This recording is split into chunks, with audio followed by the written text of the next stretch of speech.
하늘에 계신 우리 아버지여, 이름이 거룩히 여김을 받옵시며 나라에 임하옵시며 뜻이 하늘에서 이루어진 것 같이 땅에서도 이루어지이다. 오늘날 우리에게 일용할 양식을 주옵시고 우리가 우리에게 죄 진 자를 사하여 준 것 같이 우리 죄를 사하여 주옵시고 우리를 시험에 들게 하지 마옵시고 다만 악에서 구하옵소서. 나라와 권세와 영광이 아버지께 영원히 있사옵나이다. 아멘.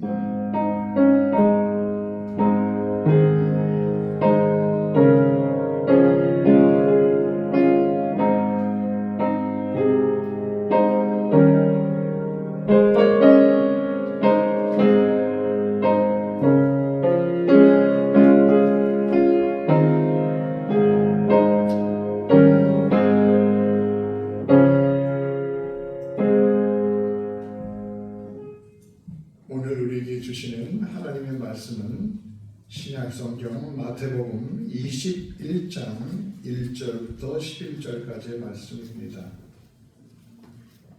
마태복음 21장 1절부터 11절까지의 말씀입니다. 제가 가진 성경은 34페이지에 있습니다. 그들이 예루살렘에 가까이 가서 감람산 벳바게에 이르렀을 때 예수께서 두 제자를 보내시며 이르시되 너희는 맞은편 마을로 가라. 그리하면 곧 매인 나귀와 나귀 새끼가 함께 있는 것을 보리니 풀어 내게로 끌고 오라. 만일 누가 무슨 말을 하거든 주가 쓰시겠다 하라. 그리하면 즉시 보내리라 하시니 이는 선지자를 통하여 하신 말씀을 이루려 하심이라. 시온 딸에게 이르기를 내 왕이 내게 임하나니 그는 겸손하여 나귀 곧 멍에 매는 짐승의 새끼를 탔도다 하라 하였느니라. 제자들이 가서 예수께서 명하신 대로 하여 나귀와 나귀 새끼를 끌고 와서 자기들의 겉옷을 그 위에 얹음에 예수께서 그 위에 타시니 무리의 대다수는 그들의 겉옷을 길에 펴고 다른 이들은 나뭇가지를 베어 길에 펴고 앞에서 가고 뒤에서 따르는 무리가 소리 높여 이르되 호산나 다윗의 자손이여 찬송하리로다. 주의 이름으로 오시는 이여 가장 높은 곳에서 호산나 하더라. 예수께서 예루살렘에 들어가시니 온 성이 소동하여 이르되 이는 누구냐 하거늘 무리가 이르되 갈릴리 나사렛에서 나온 선지자 예수라 하니라. 아멘. 이는 살아계신 하나님의 말씀입니다. 이제 노남길 목사님께서 나오셔서 왕중왕이라는 제목으로 말씀을 전해주실 때 많은 은혜 받으시기를 바랍니다.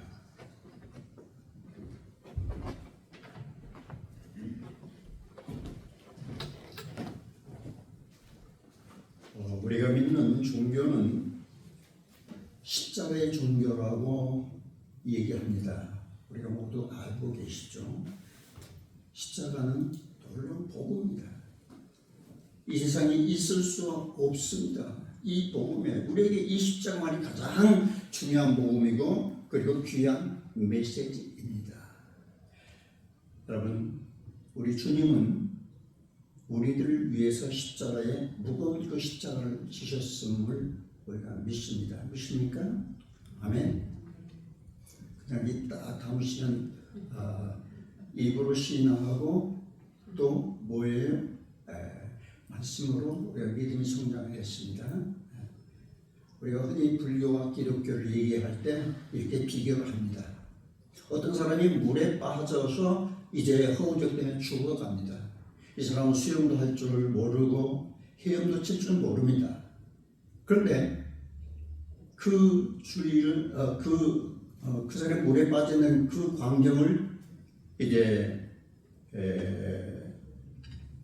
석가모니가 이렇게 지나가면서 보다가 그 사람이 얘기합니다.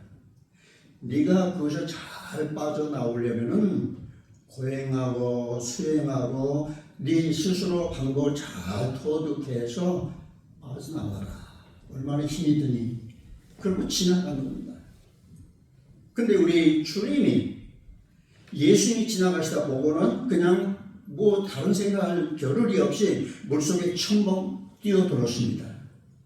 그래 결국 그 사람은 살려냈지만 예수님은 죽으셨다. 이게 바로 기독교와 불교의 차이라. 그렇게 흔히들 말을 합니다. 우리가 믿는 이 기독교의 핵심은 바로 이 십자가다.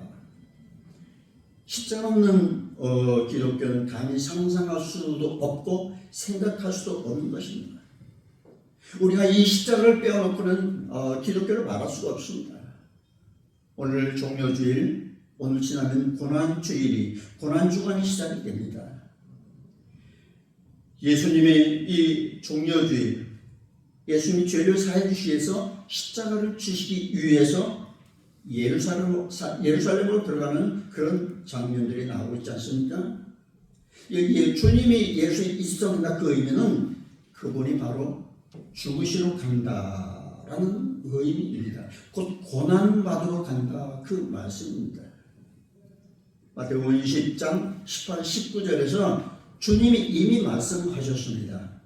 보라 우리가 예루살렘으로 올라가노니 인자가 대제사장들과 서기관들에게 넘겨지매 그들이 죽이기로 결의하고 이방인들에게 넘겨주어 그를 조롱하며 채찍질하며 십자가에 못 박게 할 것이나 그 다음 뭐예요? 제3일에는 살아나리라.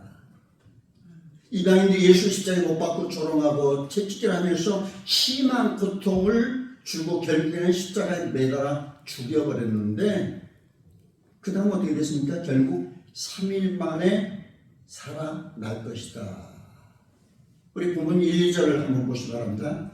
본문 1, 2절 마태복음 21장 1절 2절 그들이 예루살렘에 가까이 가서 감난산 bet박에 이르렀을 때 예수께서 두 제자를 보내시며 이르시되 너희는 맞은편 마을로 가라. 그들은 곧 매인 나귀와 나귀 새끼가 함께 있는 것을 보리니 풀어 내게로 끌고 오너라. 여기 지금 우리 주님이 예루살렘으로 올라가신 그런 장면이 나오는데 예루살렘 올라가시면서 나귀를 타셨다. 어디서 나귀를 타셨습니까? bet박에. bet박에는 지역이 어디쯤 되냐면은 베단이라는 동네와 예루살렘 두 도시 중간 지점에 있는 그런 마을입니다. 주님이 이곳에 오셨을 때 제자들에게 가서 나귀를 한 마리 끌고 와라 그렇게 말씀하셨습니다. 이 복음서 성경의 내용은 구약 성경에 예언되어진 말씀입니다. 구약 성경은 모든 구약 성경의 모든 말씀이 주님을 포커스를 맞추고 있습니다. 구약 성경 스가랴 9장 9절에 우리 예수님에게 이러한 일 것이라고 말씀을 예언하고 있는데 스가랴 선지자에게 예언했습니다. 스가랴에서 9장 9절 시온에 따라 크게 기뻐할지어다 예루살렘에 따라 즐거이 부를지어다 보라 내 왕이 내게 임하시나니 그는 공의로우시며 구원을 베푸시며 겸손하여 나귀를 타시나니 나귀의 작은 것 곧 나귀 새끼니라.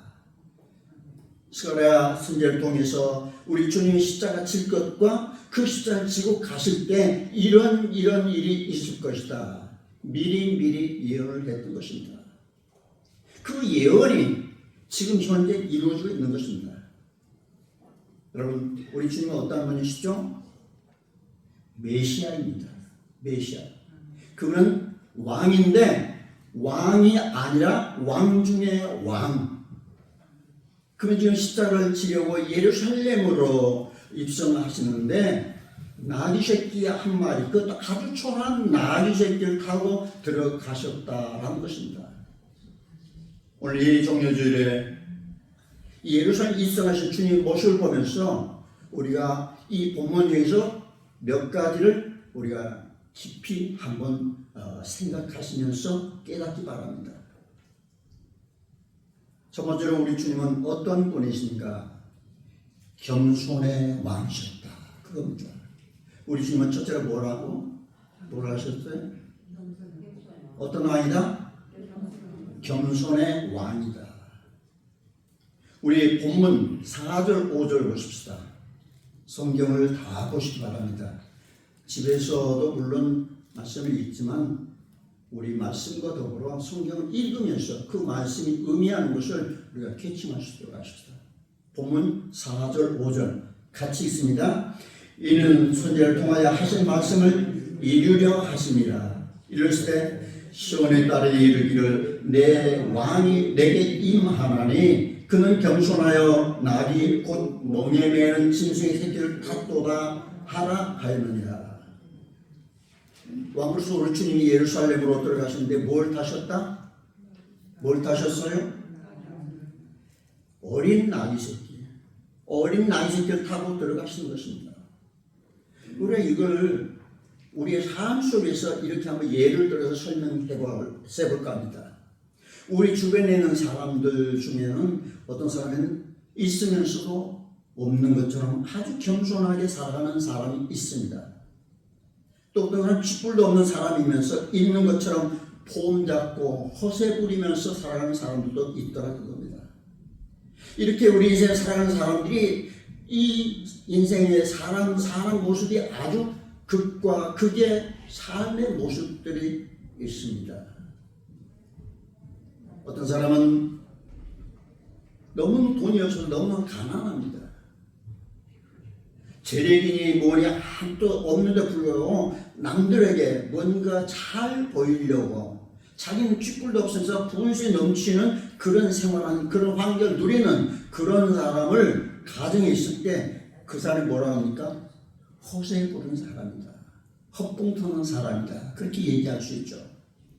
또 어떤 사람은 누가 봐도 돈이 엄청나게 많은 재벌입니다. 어디다 내놓다 꿀리지 않고 자기가 모든 마마마에 누릴 수 있는 그런 사람에도 불구하고 그 사람은 어떻습니까? 생활이 너무 평범합니다. 이 사람을 뭐라 하면 겸손한 사람이라고 그렇게 말합니다. 우리의 삶 속에 이런 모습들을 볼 수가 있습니다. 우리 주님은 겸손의 왕이셨다. 겸손의 왕인데 왕들은 이제 행차를 할 때 어디를 갈 때 뭐 어떻게 갑니까? 화려한 말이나 마차를 타고 갔습니다. 옛날에. 그럼 우리 주님은 어떻게 하셨는가? 나귀 새끼, 그 중에서 가장 볼품없는 나귀 새끼를 타셨다. 얼마나 겸손하십니까? 이렇게 겸손한 분이 우리 주님이셨다 그겁니다. 우리가 이북 미국까지 갈 수가 없지만 평안도에 가면 정주라는 곳이 있습니다. 정주. 저는 잘 모르겠습니다만 이곳에 가면은 그 정주의 오살리라 하는 아주 굉장한 유명한 마을이 있는데 아주 부잣집의 한 모습이 있는데 참으로 착하고 선한 그런 모습이었습니다. 이 젊은 모습은 누가 시키지도 않았는데 열심히 있고 성실하고 근면하고 얼마나 부지런한 모습인지. 다른 사람은 그냥 대충대성 주인이 시키는 대로 그냥 자기만 하고 끝냈는데 이 모습은 자기를 하루 일을 다 마감하고도 뭐가 있을까? 뭐가 더 남아있나? 남들은 빈둥 도는데 자기는 열심히 뭔가 찾아서 일을 하는 겁니다. 남들이 제일 싫어하는 일을 자기가 자원해서 하는 게 있는데 그게 뭔가? 옛날에 한국에 요감이라는 게 있습니다. 여러분 아시죠? 요감. 겨울 추운 눈보라이 날 때 옛날은 화장실이 밖에 있었는데 밖에 화장실도 뭐 가만히 거지게 이렇게 쳐놓고 그러면 허술한 그런 화장실인데 어른들은 추우면 밖에 나가서 이제 볼일을 보지 못하니까 방 안에 5강 거기에 소변도 대변도 봤습니다. 밖에 나가기 힘드니까. 이 젊은 모습은 일찍 일어나서 누구도 하려고 하지 않은 그 누구도 시키지 않았는데 어느 때가 안방에 들어가서 그 요강을 청소기에 가져와서 다 씻어서 조심스럽게 그 방에 갖다 놓는 그런 모습이었습니다. 주인이 보니까 이 모습이 얼마나 참 친실하고 겸손하고 마음에 드는지 야, 이 모습은 그냥 이대로 둬서 안 되겠다. 그럼 뭐가 돼도 되겠다. 그래서 돈을 많이 들여서 평양으로 유학을 보냈습니다. 공부를 시켰어요. 평양에 가서도 이 사람 워낙 근면성실하기 때문에 공부도 아주 잘했던 것입니다. 열심히 공부한 결과 졸업하면서 선생님이 됐습니다. 그래서 그 모습이 아니죠. 그 학생, 졸업한 학생에게 네가 어디로 선생님으로 갈 거니? 자원에서 자기 고향, 고향 오살리 학교에 선생님이 되셨습니다. 얼마나 인격이 뛰어나든지 학교에서도 열심히 학생들 신실하게 잘 가르칩니다. 학생들을 최선을 다해서 가르치는 그런 교사의 모습, 학교에서도 존경받고 학생들이 흠모하는 그 선생님 계신 다음에 훌륭한 학생들이 많이 나옵니다. 어느 한 해는 졸업한 학생들이 사회생활 일하다가 이제 몇몇이 모아가지고 우리 그 중요한 선생님 배우러 가자. 선생님 제자들이 그 선생님의 가르침을 받고 사회 나갔는데 이제 우리가 그 선생님을 모시고 우리가 선생님의 귀한 말씀을 한번 들어보자. 그 선생님 모시고 선생님 우리 열심히 일했는데 우리에게 한 말씀 해주십시오. 선생님은 눈을 지그시 감으시고 생각하더니 이렇게 얘기합니다. 너희 사회생활을 잘하려면 섬김의 본을 다하되 요강을 깨끗이 닦는 사람이 되어라.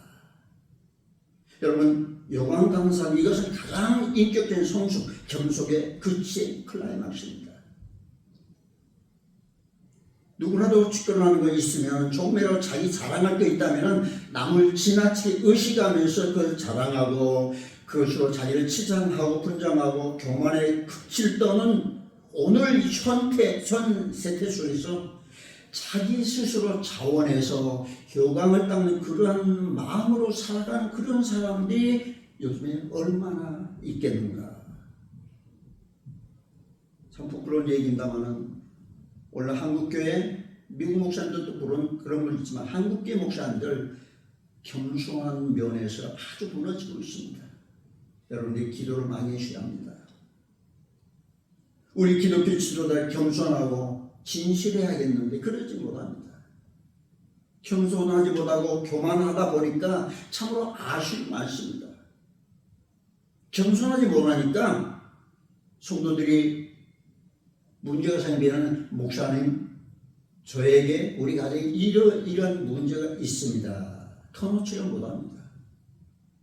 여러분들이 올바른 관계라면 어떤 문제가 생겼을 때 목사님 저에게 이런 어려운 일이 있습니다. 기도해 주십시오. 그런 환경은 되지 못한 게 오늘의 우리 삶의 자리입니다. 제가 어렸을 때도 우리 가정에 또 나에게 무슨 문제가 있으면 그걸 목사님에게 가져와서 목사님 다 얘기하면은 목사님께서 기도해 주시고 이리저리 해라 말씀합니다. 오늘날은 그러지 못합니다. 성도사에 무슨 문제가 생기면 목사가 발을 쳐줘요. 안 돼. 그러다 보니까 목사는 어떤 물 밑에 떠돌아다니는 기름방울 같고 자기들은 자기들끼리 수군거리고 수군대는 그런 한국교회의 실패가 되고 있습니다. 얼마나 부끄러운 모습입니까? 여러분 분명히 알아야 할 것은 목사님들은 여러분들 위에서 있는 그런 분들입니다. 하나님의 기도 제목을 아뢰고 함께 기도해 주시는 그런 목사, 그게 목사의 사명이다 그겁니다. 여러분 어떠세요? 여러분 무슨 일이 생기면은 감추다가 결국 자기들끼리 알아버리고 손가락질하고 희덕거리고 무슨 시는 목사님 뭐 이렇게 얼마나 신앙이 잘못되어 있습니까? 여러분 우리 가족들은 주님의 겸손한 모습을 본받아야 할 것입니다. 우리 주님은 만왕의 왕으로 겸손의 왕으로 오셨습니다. 어린 나귀 새끼를 타고 입성하시는 그 겸손한 그 주님의 모습을 보면서 여러분 무엇을 깨달아야 하겠습니까? 무엇을 배워야 하겠습니까? 여러분은 우리 주님의 진솔한 모습을 배울 수 있는 여러분 되시기를 주님의 간절히 축원합니다. 두 번째, 우리 주님은 구원의 왕이셨습니다. 우리 주님은 어떤 왕이셨다? 어떤 왕이세요? 같이 우리 폴리티층은 뭔가 좀 주고받는 게 있어야 되는데 저는 저거 우리 주님은 구원의 왕이셨습니다. 우리 본문 6절에서 8절 같이 보십시다. 6절에 8절 제자들이 가서 예수께서 명하신 대로 하여 10절 같이 시작 나귀와 나귀 새끼를 끌고 와서 자기의 겉옷을 그 위에 얹음에 예수께서 그 위에 타시니 물에 대다수는 그들의 겉옷을 길에 자기의 겉옷을 그 위에 얹음에 예수께서 그 위에 타시니 8절 물에 대다수는 그들의 겉옷을 길에 펴고 다른 이들은 나무가지를 베어 길에 펴고 지금 두 제자가 가서 나귀 새끼를 끌고 왔습니다. 끌고 왔는데 문제가 있습니다. 뭐가 문제입니까? 나귀에 사람이 타면 안장이 필요한데 안장이 없어요. 제자들이 옷을 벗어서 나귀에 깔았다 그겁니다. 그때 또 다른 사람들도 웃옷을 벗어가지고 길에 펴서 주님이 가시는 곳을 이렇게 펼쳐드렸다. 또 어떤 사람은 종려나무 가지를 베어가지고 와서 흔들려서 호산나 호산나 소리쳤습니다.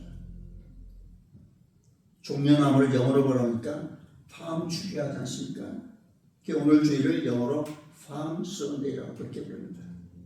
자, 우리 9절을 보십시다. 9절 같이 시작. 앞에서 가고 뒤에서 따르는 무리가 손에 펴 이르되 호산나 다윗의 자손이여 찬송하리 하고 주의 이름으로 오시는 이여 가장 높은 곳에서 호산나 하더라. 호산나 히브리 말로 호시안나. 호산나 무슨 말이에요? 우리를 구원하소서. 우리를 구원하소서. 지금 이스라엘 백성들의 상태가 어떤 상황이었는가, 어떤 현실이었는가, 그 상황들을 우리가 알아야 합니다. 우리 한국, 우리 조국의 여러분도 마찬가지입니다. 여러분의 조상들 일제 36년 동안 얼마나 큰 고통, 압제 밑에서 식민지로 살았습니까? 마찬가지로 이스라엘 백성은 지금 로마의 식민 통치를 받고 있는 것입니다. 예수님이 예루살렘에 올라가시나 하니까 왕으로 등극하실 것이다. 사람들 마음속에 그런 생각이 있었습니다. 우리가 지금은 슬픔과 고통의 압제 생활 속에 처해 있는데 예수님이 예루살렘 성으로 입성하면 칼성을 가진 강한 왕으로 등극하시면 이제 개벽천지가 올 것이다. 우리는 이제 자유몸이 돼서 해방돼서 저 무지무지한 로마를 까 부술 것이다. 어떤 사람들은 예수님 혁명가로 혁명을 일으킨 지도자로 그렇게 생각했습니다. 예수님 제자 가운데 혈혈당 민족의 운동을 한 그런 제자들도 있었습니다. 만일에 우리들도 그렇게 생각했다면 우리 예수님은 참 진기성적으로 훌륭한 사람이다. 나폴레옹처럼 아주 카리스마틱합니다. 히틀러처럼. 우리가 만일에 그렇게 생각한다면 우리 주님은 우리 예배의 대상이 될 수가 없습니다. 우리 주는 그러한 표상이 아니었다. 성경에서 예수님을 이렇게 정의를 합니다. 예수님이 어떤 분이십니까? 마태복음 1장 21절에 아들을 낳으리니 이름을 예수라 하라. 이는 그가 자기 백성을 그들의 죄에서 구원할 자이심이니라 하니라. 자기 백성을 구원해 주실 분, 구원자라는 사실을 기억하시기 바랍니다. 오늘 저와 여러분이 죄를 짊어지신 우리 주님, 우리 죄를 짊어지시고 우리를 구원의 바늘에 올려주신 바로 저와 여러분 믿고 있는 예수 그리스도를 믿으실 바랍니다. 믿습니까? 이런 전설이 얘기가 있습니다. 미국에 옛날에 인디안 부족들이 많은데 인디안 부족 가운데 어떤 부족의 성년식을 볼 것 같다면 송년식 아이들이 어른 되는 예식입니다. 통과 의례 의식이 있는데 큰 옥술과 떼서 바구니 하나씩 들고 통과하게 하는 겁니다. 그리고 옥수수 밭고랑을 통과할 때마다 가장 큰 것, 가장 충실한 옥수수 하나만 담아야 한다. 이게 바로 송년 의식입니다. 이런 관수에 어떤 일이 생겼을까? 신랑과 옥수수 와서 다 통과해 지나왔는데 마지막 결론을 보면은 그 소년과 소녀들이 땅 옥수수를 보면 아주 작고 보잘것없는 조그만 옥수수 하나를 담아가지고 오는 것입니다. 근데 이 송년식 예식의 룰이 뭔가? 왔던 길은 절대로 되돌아가지 못한다. 절대로 안 된다. 되돌아가지 못한다. 그리고 따았던 것을 버리고 다시 따면 안 된다. 그겁니다. 단 한 번의 기회뿐입니다. 그냥 지나면서 큰 옥수수 하나 보면은 앞에 더 큰 게 있겠지. 앞에 더 큰 게 있겠지. 그걸 지나가는 겁니다. 앞에 가면 더 충실한 게 있을 거야. 더 큰 거, 더 큰 거. 밖으로 지나보니까 마지막 결승기에 와서는 참 큰일 났네. 그래서 결국 별수 없이 조그만 볼품 없는 옥수수 하나만 가지고 담아온다라는 것입니다. 제가 왜 이런 말씀 드릴까요? 우리 인생살이 그렇습니다. 우리가 살아가다 보면은 좋은 일, 굳은 일 많이 겪게 되죠. 우리가 그 굳은 일을 만나면은 더 좋은 일이 많을 거야. 지금은 오려도 대가 터질 거야. 그렇게 살아가지 않습니까? 아니 지금은 내 신앙이 극히 보잘것없는 이거밖에 되지 않지만 앞으로 믿음이 더 잘할 거야. 나중에 내가 돈을 많이 벌어서 내가 평안하면 신앙생활 잘할 때 믿음 가져야죠.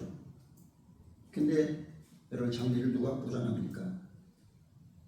내가 정말 잘 살았지만 내가 나중에 쪽박차 될지 누가 압니까?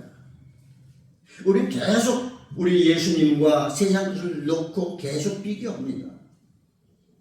지금은 내 신앙이 형편없지만 나중에 부자 되면, 나중에 뭐가 내가 편할 때면 내가 교회 열심히 다니지. 나중에 교회에 한 번도 빠지지 않고 내가 추석 열심히 하지. 어떤 일에서 교회 가지 나중에. 그러다가 어느 날 갑자기 죽습니다. 구원의 주여 빛이요 길리시 예수 그리스도를 여러분 인생에서 절대로 놓치지 마시길 주님을 간절히 부탁합니다. 세 번째로 우리 주님은 침묵의 왕이셨습니다. 우리 본문 11절, 10절, 11절 같이 보십시다. 거기 보면은 예수님께서 예루살렘 들어가시니 나주를 타고 예루살렘 입성하시는 주님을 보고 사람들이 호산나 호산나 난리를 치고 온 성이 소동했다. 근데 이런 상황 속에서 우리 주님과는 어떻게 반응했을까? 우리 주님은 어떤 반응이 있었을까? 함께 기뻐하고 열광적으로 함께 좋아하셨을까요? 절대로 아닙니다. 우리 주님 모습을 그런 모습을 찾아볼 수가 없습니다. 우리 주님 환호하고 열광하는 그 군중들 속에서 어떤 액션도 취하지 않았다. 그냥 가만히 있었다. 다시 말하면 침묵하셨다 그겁니다. 여러분, 어떤 때는 많은 말보다 그냥 침묵이 더 좋은 커뮤니케이션 스킬입니다. 제가 목회하면서 깨달은 사실은 이 사람은 이렇고 저 사람 저렇고 아무튼 무슨 일이든지 각자 제각기입니다. 목사는 어떻게 할까? 그저 침묵이 무난함을 깨닫습니다. 목사님 내가 목사님 이러이러한 일을 해드릴게요. 아니 제가 목사님에게 큰 도움이 되어드릴게요. 그런 사람 치고 목사에게 보탬이 있는 사람 아직 제가 만난지 모르겠습니다. 근데 목사가 힘들고 어려울 때 아무 소리 않고 내 손 꼭 잡아주시는 그분이 저에게 정말 나에게 힘이 되어주더라 그겁니다. 그런 분이 그 나에게 큰 감동을 주도록 겁니다. 여러분 어떠세요? 여러분은 어떠십니까? 우리가 예배 잘 드리고 모이면은 잘 먹고 더러는 그 뒤에 오고 하는 모습 말들이 거슬린 말들이 있더라고 겁니다. 우리 주님 우리가 힘들고 어려울 때 얘야 힘들고 어렵지? 내가 널 사랑한다. 지금 중에 말씀하신 주님의 음성이 참으로 위로가 될 수 있기를 주님으로 간절히 축원합니다. 이제 오늘부터 아니 내일 월요일부터 토요일까지 고난 주간을 우리가 보내야 합니다. 고난 주간 특별히 우리가 말 좀 적게 했으면 좋겠습니다. 말 없이 침묵한 시간이 좀 많아졌어야 합니다. 특별히 전화를 좀 그만했으면 좋겠어요. 카톡도 이번 주는 삼가고 가능한 침묵하면서 한 주간 침묵하면서 우리 고난에 주님 십자가신 주님을 묵상하는 고난에 동참하실 수 있길 바랍니다. 마지막으로 우리 주님은 눈물의 왕이셨습니다. 우리 주님은 무슨 왕? 눈물의 왕이셨다. 우리 본문은 우리가 보지 않았습니다. 누가복음 19장 41절 보니까 예루살렘 성 가까이 오사 그 성을 보시고 우셨다 그러셨습니다. 예수님 나귀새끼를 타고 예루살렘 가까이 오시다 그 성을 보시면서 예수 우셨다. 왜 우셨을까요? 예수님 앞으로 예루살렘에서 일어날 일을 보시면서 울고 계시는 것입니다. 누가복음 19장 42절에서 44절에 보면 예루살렘이 무너지고 패망하는데 돌 하나도 돌 위에 남기지 않고 다 완전히 패망하고 만다라는 것입니다. 실제 역사로 보더라도 우리 주님이 승천 후에 70년 후에 예루살렘이 완전히 초토화되어져 없어진 걸 볼 수가 있습니다. 예수님은 그것을 미리 보고 계셨습니다. 영 안으로 보고 계십니다. 앞으로 일어날 일 그것을 보시면서 우셨다라는 것입니다. 여러분 우리 인생이 지금까지 잘 살아왔으니까 앞으로 계속 잘 살 것이다. 누가 장담합니까? 여러분 내일 잘 될까 누가 보장합니까? 여러분 언제 울어보셨습니까? 우리 주님 우셨다고 했습니다. 여러분들이 자신의 죄를 보면서 울어본 적이 있으십니까? 통회하면서 죄를 회개하면서 울어본 적이 있느냐 그 말입니다. 눈물이 메말랐죠. 더 이상 흘릴 눈물이 없다고요? 우리는 우셔야 합니다. 내 죄를 회개하면서 울어야 합니다. 내가 정말 이 다음에 죽으면 주님 앞에 떳떳이 설 수 있는 사람인가? 자신을 되돌아보면서 울 줄 알아야 합니다. 여러분 이번 주간은 울 때입니다. 우리 자신의 죄를 생각하고 울고 이 미국과 조국을 생각하면서 기독교 지도자를 보면서 울고 불신 영혼들 위해서 울어야 할 때입니다. 우리 시편 26편 5절 6절 같이 찾읍시다. 시편 126편 5절 6절 눈물을 흘리며 씨를 뿌린 자는 기쁨으로 거두리려다. 울며 씨를 뿌리려 나가는 자는 정녕 기쁨으로 그 단을 가지고 돌아오리라. 이 고난 중에 여러분 눈물이 회복되기를 원합니다. 여러분 누군가를 위해서 눈물을 흘리고 여러분 자신을 위해서 우리 가족을 위해서 눈물을 흘리는 한 주간 되시기를 주님을 간절히 축원합니다. 기도하십시다. 하나님 아버지, 오늘 우리는 종료주일을 맞아 우리의 죄를 사하시어 십자가에 지시기 위해서 예루살렘 입성하시는 왕중왕인 주님의 모습을 바라봅니다. 겸손하신 왕, 구원의 왕, 침묵하시는 왕, 눈물을 흘리시는 왕의 모습을 우리를 위해, 우리를 구원하기 위해서 이런 모습들을 저에게 보았습니다. 우리가 주님의 모습을 깊이 새기면서 이 한 고난 주간을 보낼 때 나의 죄를 회개하면서 십자의 고난에 동참하는 저희 모두가 되게 축복하시옵소서.